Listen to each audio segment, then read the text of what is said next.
उसने शिकारी की बंदूक के सामने से दो नन्हे बाघों की जान बचाई। उनके मासूम लेकिन गुस्सैल रूप को देखकर उसका दिल पसीज गया और वो उन्हें उठाकर गुफा में छोड़ आया।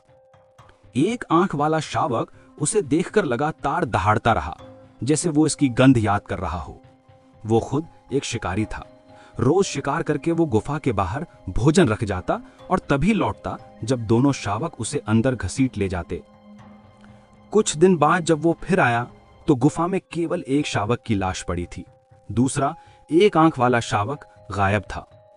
बरसों बाद जंगल में एक विशाल बाघ राज पैदा हुआ, बेहद ताकतवर और चालाक, जो हर जाल से बच निकलता था।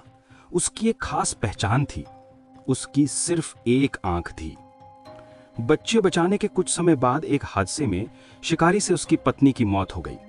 वो इसे अपना कर्मफल मानकर शिकार छोड़ देता है और अकेले बेटे को पालता है। उसे कभी बंदूक हाथ न लगाने की कसम दिलाता है। एक दिन कुछ शिकारी उसके घर आते हैं और बाघराज को मारने के लिए उसे साथ चलने को कहते हैं। बाघ पर बड़ा इनाम रखा गया था। वो मना कर देता है, लेकिन उसका बेटा चुपचाप शिकारी दल में शामिल हो जाता है। जंगल में बाघ अचानक हमला करता है। गोलियां चलती हैं, खून से जंगल लाल हो जाता है। डर से कांपते हुए लड़के को बाघ देखता है और पहचान लेता है कि ये उसी आदमी का बेटा है। तभी एक गोली चलती है और लड़का घायल हो जाता है। रात में भेड़ियों से घसीट ले जाते हैं, लेकिन तभी बाघ रहा जाता है। भेड़िए को मारकर लड़के को उठा ले जाता है।